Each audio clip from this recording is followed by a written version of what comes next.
মমতা ব্যানার্জি হেরে গিয়েও পদত্যাগ করবেন না। ইতিহাসে এই ধরনের ঘটনা কিন্তু আগেও ঘটেছে।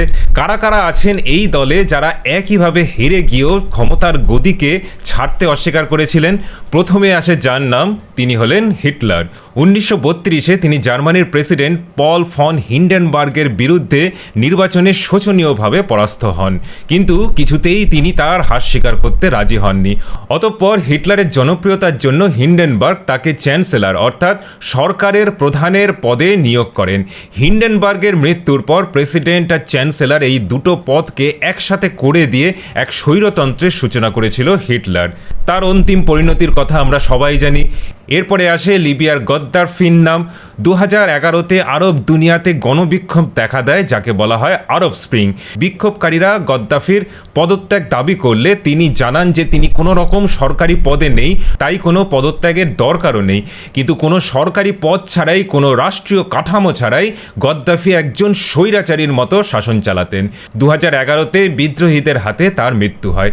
এরপর ইন্দিরা গান্ধী 1975-এ এলাহাবাদ হাইকোর্ট নির্বাচনের সময় ব্যাপক কারচুপির অপরাধে তার সরকারকে অবৈধ ঘোষণা করে দেয়, আর 6 বছরের জন্য কোনো সরকারি পদে থাকার জন্য নিষেধাজ্ঞা জারি হয় ইন্দিরা গান্ধীর ওপর। কিন্তু তিনি পদত্যাগ তো করেননি, বরং দেশ জুড়ে ইমার্জেন্সি জারি করেছিলেন আর সমস্ত বিরোধী নেতাদের জেলে পুরেছিলেন।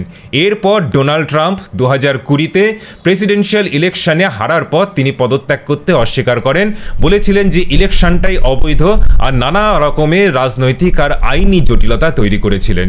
জিম্বাবুয়ের রবার্ট মুগাবে 2008-এর ইলেকশনে হেরে গেলেও তিনি ক্ষমতাকে আঁকড়ে ধরে থাকেন।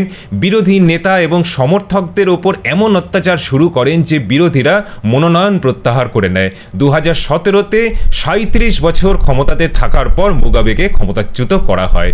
ফিলিপিন্সের ফার্দিনান্দ মার্কোস 1986 নির্বাচনে হেরে যাওয়ার পর তিনি নিজেকে বিজয়ী ঘোষণা করেছিলেন।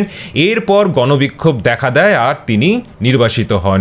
ডেনিস সাসো নগৌসা রিপাবলিক অফ কঙ্গো 1922-এ নির্বাচনে হারেন, কিন্তু ক্ষমতা ছেড়ে দেওয়ার বদলে নবনির্বাচিত সরকারকেই অবৈধ ঘোষণা করে আজও ক্ষমতায় রয়ে গেছেন। আজ মমতা ব্যানার্জি নিজেকে এই সমস্ত ঘৃণিত স্বৈরাচারীদের ক্লাবে নিজের নামটা লেখালেন, হারার পরও পদত্যাগ করতে অস্বীকার করার কারণে।